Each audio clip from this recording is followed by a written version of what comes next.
आज के इस वीडियो में मैं 4 मूवीज रिव्यू करूंगी। I know it's going to be a long video but then stay with me until the end, क्योंकि बिलीव मी अंत में जिस मूवी का मैं रिव्यू करूंगी वो एक मस्ट वॉच मूवी है। It's the best of the lot. तो शुरू करते हैं मडगांव एक्सप्रेस से। डोडो, आयुष और पिक्कू, इन तीनों दोस्तों का बचपन से सिर्फ एक ही सपना रहा है, गोवा जाने का। This boy gang is very much inspired by दिल चाहता है। कॉलेज के बाद तीनों फ्रेंड्स अलग हो जाते हैं और सालों बाद फाइनली जब वो अपने इस सपने को पूरा करने गोवा के लिए निकलते हैं, उन पर मुसीबतों का पहाड़ टूट पड़ता है। तो ये 3 दोस्त गोवा चले जाते तो है, लेकिन उनका वापस आना नामुमकिन हो जाता है। मडगांव एक्सप्रेस एक कॉमेडी फिल्म है, written and directed by Kunal Khemu. By the way this movie is his directorial debut. Movie के स्टारकास्ट में है दिव्येंदु, प्रतीक गांधी, अविनाश तिवारी, नूरा फतेही, उपेंद्र लिमाये और छाया कदम। बहुत लोगों को ये फिल्म पसंद आई, लेकिन सच कहूं तो मुझे ये एक एवरेज मूवी लगी। मुझे लगा था कि ये एक out and out funny movie होगी, Golmaal kinds. I had great expectations from this movie, लेकिन इंटरवल के पहले the movie felt like a major let down. जब आप कॉमेडी मूवी देखने जाते हो तो your sole expectation from the film is that it will make you laugh, और क्योंकि 3 दोस्तों की कहानी है, ऊपर से द डेस्टिनेशन इज गोवा, अपने आप ही एक्सपेक्टेशन माइंड में क्रिएट हो जाती है। बट सीरियसली इंटरवल के पहले none of us laughed. I am talking about the audience too. कोई हंसा ही नहीं। There is not much humour in the first half. The movie tries to be funny in the first half but fails to be funny. मैं सोच रही थी कि भैया अब हंसूंगी, लेकिन नहीं, the comedy in the first half felt forced. मजा नहीं आया। जो भी मजा है वो इंटरवल के बाद आता है। इंटरवल के बाद मूवी पिकअप करती है। इंटरवल के बाद मजा आने लगता है। मूवी फास्ट पेस्ड हो जाती है। The jokes get better, performances get better.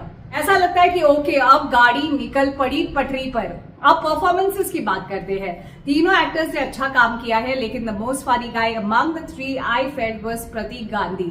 प्रतीक गांधी ने मस्त एक्टिंग की है। I loved his performance. उसका 1 मिनट रैम्बो वाला रूप वाज हिलेरियस। दिव्येंदु और अविनाश तिवारी ने भी अच्छा काम किया है। Divyendu is very comfortable with the camera and his lines. Effortless acting है उसकी। Upendra Limaye as a local don Mendoza और Kanchan Komdi played by Chhaya Kadam are also good. Nora Fatehi was also okay. Remo D'Souza भी इस फिल्म में एक छोटा सा रोल कर रहे हैं। Actually he looks more handsome than the heroes in this film. I liked his look. इस फिल्म को मैं आउट एंड आउट कॉमेडी नहीं बोलूंगी, क्योंकि the humour is not constant. बीच बीच में कुछ सिचुएशंस फनी लगते हैं, लेकिन किसी भी सीन में मैं लोटपोट नहीं हुई। मूवी ऑन द होल मुझे अच्छी लगी। It's not bad but it could have been better. एक टाइम देखने में कोई प्रॉब्लम नहीं है। Honestly speaking, I was not impressed और massively entertained by this movie. Next review करते हैं ए वतन मेरे वतन की। इस मूवी के राइटर डायरेक्टर है Kannan Iyer and the film has been produced by Karan Johar. ये एक हिस्टोरिकल बायोपिक फिल्म है। कहानी है फ्रीडम फाइटर उषा मेहता की, जिन्होंने क्विट इंडिया मूवमेंट के दौरान अंडरग्राउंड रेडियो स्टेशन स्टार्ट किया था in order to bring the people of India together in this fight against the British. इस फिल्म में सारा अली खान उषा मेहता का किरदार निभा रही है। सारा अली खान को बहुत ही ज्यादा क्रिटिसिज्म मिली है अपने इस रोल के लिए। ऑफ कोर्स सारा अभी तक वो लेवल तक पहुंची नहीं है, लेकिन you see her trying her best.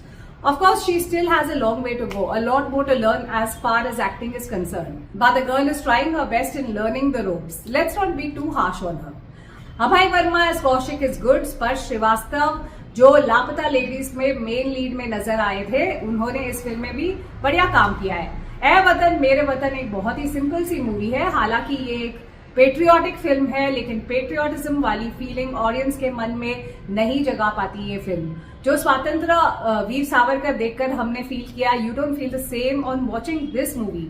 ए वतन मेरे वतन एक बहुत ही ऑर्डिनरी मूवी है that couldn't succeed in touching the hearts of the audience. अब बात करते हैं आतम की। आतम 2023 की मलयालम क्राइम ड्रामा फिल्म है। इस मूवी के डायरेक्टर है आनंद एकर्षि।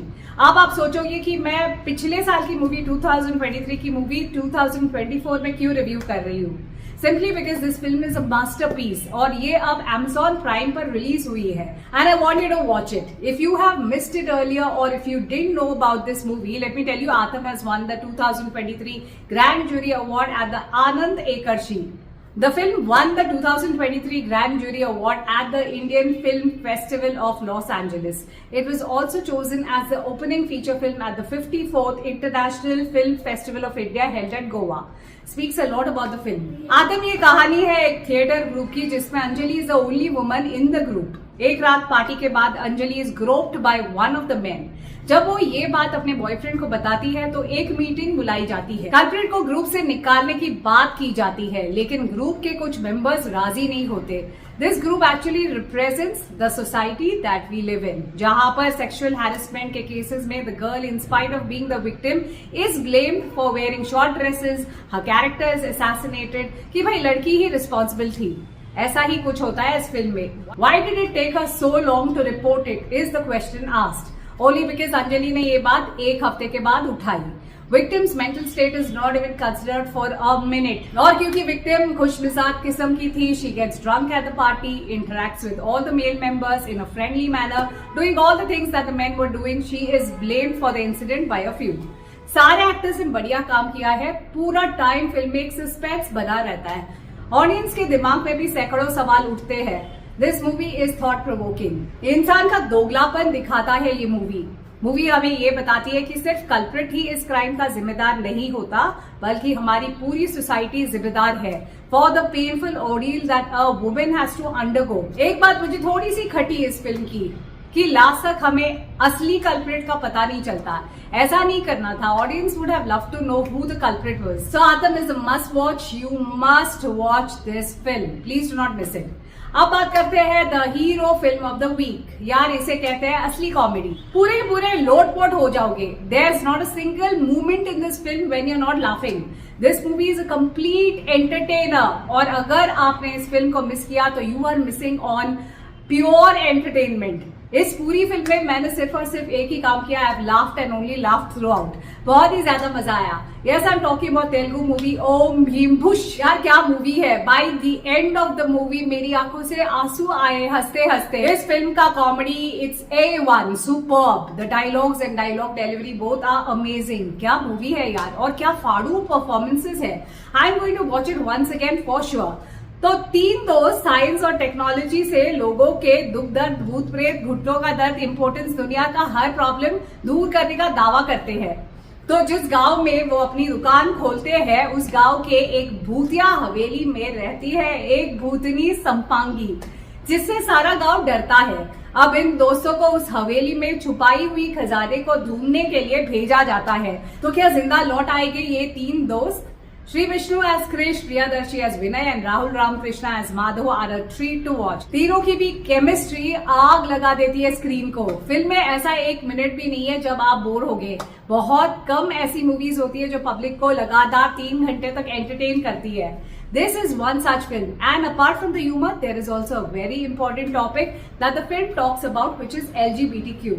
I felt this topic was handled beautifully in the film.